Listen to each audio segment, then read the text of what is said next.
Olha, hoje, vocês vão se lembrar, também é um dia muito importante porque estão acontecendo negociações na Arábia Saudita.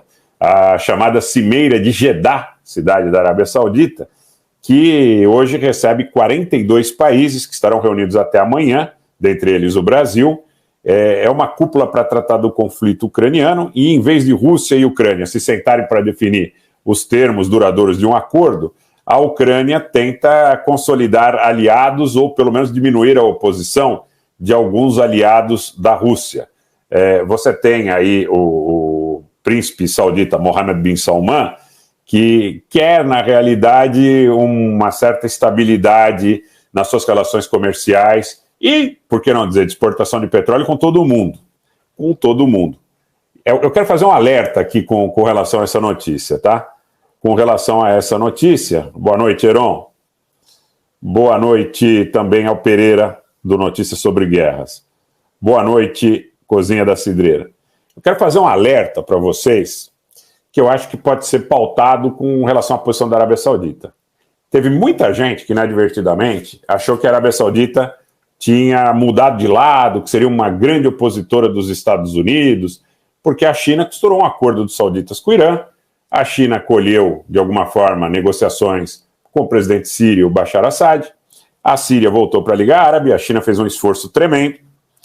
Só que nós temos observado, inclusive pela postura dos países do Conselho de Cooperação do Golfo, sempre capitaneados por Riad, pela Arábia Saudita, que a posição deles, por exemplo, em relação ao Líbano, onde pede para seus cidadãos abandonarem o país na iminência de um conflito, ou a própria situação de Jeddah sediar essa cimeira, mostram que a Arábia Saudita não brigou com os Estados Unidos, gente. Geopolítica não é time de futebol. Geopolítica não é ringue de MMA. Geopolítica são interesses de países que, por vezes, vão convergir, outras vezes haverá divergência, mas cada país defende seu interesse. Exceto se for um satélite ou uma colônia em modos que eu efetivamente vejo hoje muito mais raros e distantes do que nós tínhamos há 30 ou 40 anos atrás, em termos concretos, e não falo aqui sobre influência, mas são sempre interesses, né, Ellen? Boa noite, seja bem-vinda. São sempre interesses. Então, Jeddah quer ter interesse comercial correspondido com todo mundo, dos dois lados. E eu acho que fica muito claro pelo fato de eles estarem sediando essa cimeira. Então, você tem esses ataques de ontem no Mar Negro. Você teve hoje vários ataques também contra Donetsk, utilizando as clusters, que também foram entregues pela Turquia. Uma pessoa me disse hoje, com fontes bastante fiáveis, uma pessoa que tem fontes muito boas no meio militar, que as munições cluster, que os Estados Unidos anunciaram, e que outros países também estariam entregando para os ucranianos, que o maior fornecedor hoje da Ucrânia é a Turquia. Que a Turquia tem feito remessas muito grandes de cluster. E a Ucrânia está usando o cluster no Donetsk. Quem disse, não estou aqui minimizando a questão da resposta que os russos prometeram, quem disse que a resposta seria dura foi a própria porta-voz Maria Zakharova, que disse que esse tipo de ataque era inadmissível e que os ataques como esse não ficariam sem resposta. E eu acho que a gente está vendo agora. A gente vai ver a dimensão disso aí. A gente vai ver a dimensão. Essa promessa de resposta ao ataque, ela está vindo justamente no dia que a gente tem Cimeira de Jeddah na Arábia Saudita, no dia que a gente tem... Falta um dia para expirar o ultimato, não é, do ECOWAS na África para o Níger.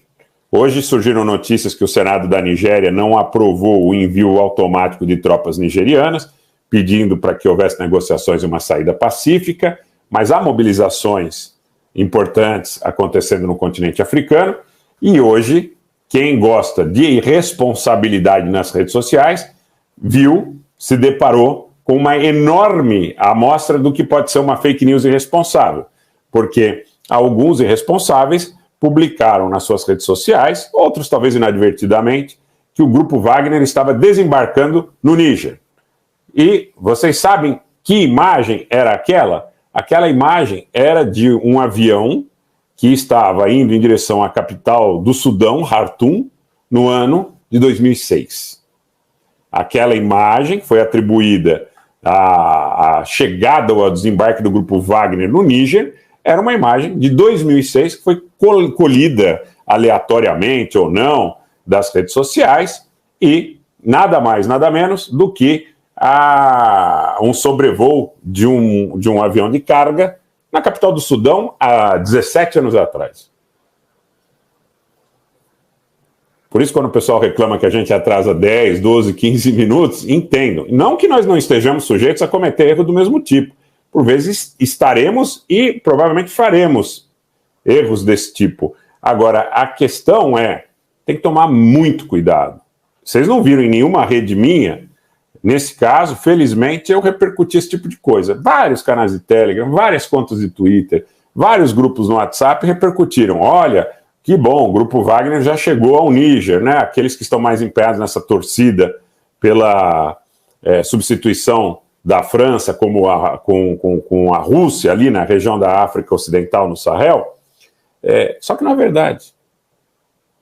Não é verdade. Então tem que tomar muito cuidado. Tem que tomar muito cuidado, tem que ter prudência. Tem quase 170 mil pessoas no canal. Quase 30 mil pessoas no Telegram, quase 40 mil pessoas no Twitter, né? Então, como é que eu posso, fazer ou repercutir uma informação desse tipo, né? Tá aqui o meu amigo Aloysio Raia, um abraço para o Aloysio Raia, ele diz aqui, verdade, Rogério, vi essa imagem em vários canais no TikTok, fake news pura, e que acaba atiçando torcida, né, Aloysio? A grande verdade é essa, né? A grande verdade é essa. E o pessoal acaba, muitas vezes, repercutindo inadvertidamente. Né? Agora, o que está acontecendo em relação aos lançamentos russos agora não é mentira, não. Né?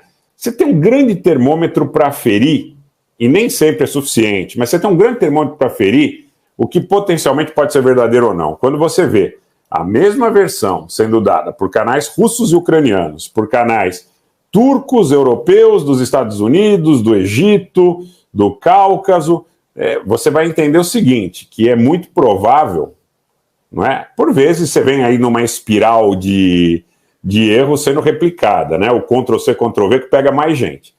Mas quando você vê canais de tendências diferentes replicando uma informação de forma reiterada, aí a segurança é um pouco maior, tá? É um pouco maior. Isso é indiscutível, tá?